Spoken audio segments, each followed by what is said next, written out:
Hello everyone. Year 2021 is coming to an end.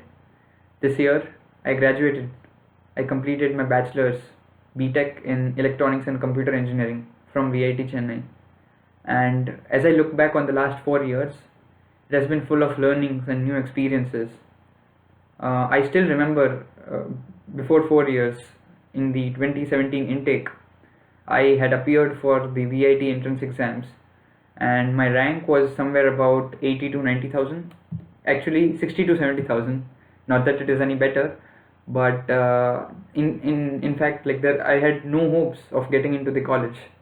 And one random day, I received a message from VIT saying that, hey, there's a branch called Electronics and Computer Engineering, and it is not being offered in Vellore. It's only offered in the Chennai, and if you want admission into the first category fees, you send us a DD. Back then, I had my opinions about branches in engineering. In my plus two, I barely passed the computer science exam, and I was very dead sure that I won't be taking computer science, and I thought I'll just take up electronics engineering. And in fact, I had enrolled myself for electronics and communication engineering for third category fees in SRM, which was like way costlier. And but then this message came, and I thought VIT was a better college, and it just made more sense for me to choose this program. And the next couple of days went behind the logistics. My dad arranged a DD and sent it to VIT, but it so happened that they returned us the DD saying that there are no more vacancies, all the seats have been filled. The batch was about 180 to 190ish about that time, and it turns out that I was late as the admissions were based on the first come first serve basis. And the next 3-4 days were very tense, because my father followed up with the Vellore office, the admissions team, and by luck, yet another Sunday, and I still remember those moments where we again received a message saying that you can join. Make sure you come to Chennai as soon as possible with the DD. And this time we instantly booked the flight tickets and went to Chennai. And in a single day's time, from being hopeless towards my admissions, the very next day, I was a student with a registration ID of 17BLC1187, studying electronics and computer engineering at VIT Chennai. So the way I got into the college was very, very interesting, and it will stay in my mind forever. And it was a huge campus now that I think of it. And in my first year, I remember I was very, very much into studies, like all the time studying, because I had to prove myself. I had to make sure that it was all worth it. So and then I, in my very first exams in my electronics subject, it was a core subject. I got in the very first assessment, I got 19 marks out of 50, which was very, very terrifying. And life just didn't make sense back then. And everybody at home were like, okay, if you're not enjoying the program, reconsider it. And there were several thoughts coming into my mind, but somewhere I stayed. And as the program was maturing, even my thoughts were also maturing. And I got to know that things were not very easy with electronics. I didn't really enjoy it, and the computer science in fact made much more sense, and it was logical, and it was fun. And probably because of my experience with my plus 2, I was kind of at peace with the subject now. And so first year went by in no time. We made new friends. For the first time, I was away from my home. We were staying in a hostel, and it was entire floor was like a party all the time. And so after the end of the first year, I met another set of people who were very ambitious, and I owe them a lot for the value of ambition and hard work, perseverance. I learned a lot from those guys in my second year, such. And then it was always like trying new things. And when I entered third year, so I there was a picture in my mind that by the end of second year I had to decide whether to continue with my education, pursuing masters, or sit for the placements. And I was still figuring it out. It was not very clear at the moment. And so our campus has the culture of innovation, and there are a lot of technical teams where in the garage. So I thought of joining one, and it didn't turn out pretty well. I didn't think it was as inclusive as I had imagined it to be. But here's that one thing that I learned.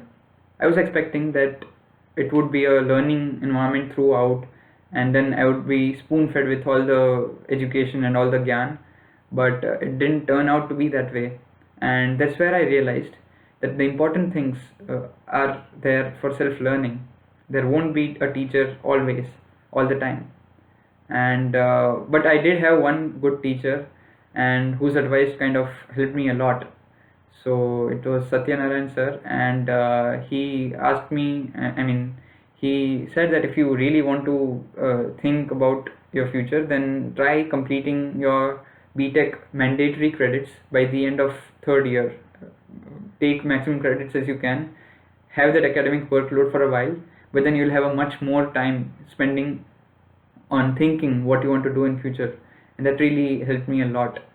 And for it was like a great experience. And amidst that, my third year also came to an end. And just when the fourth year was starting, the pandemic hit, and there were a lot of online courses that were there. And that was the time when I completed all my mandatory credits, and I had about a year to explore things in general. And so it happened like I came to Ahmedabad, did many internships. They were free internships, and I was not getting paid. But what I learned was many things, from deep learning to computer vision, more specific. And there are a lot of certifications which were supposed to make me job ready. And while I was figuring it all out, I kind of still thought like what I want to do. And then that was a time when I still remember that any middle class Indian student has two options after the BTech. Like it could be MS in US, and the very fact that okay, by going for the masters in the US, all the problems will be solved. And then on the other hand, there are these government exams like appearing for GATE and UPSC and all of those things. So I was still making my mind for what I truly want. And just another chance session. It was pandemic, and there were a lot of free webinars held. And I got to know about the work of technology for emerging markets at one of the data science conferences. And it was around that time I was looking at alternative research fields, because like I said, as any middle class Indian male, the idea is to get above all of the other things that are happening by just one thing, MS in US.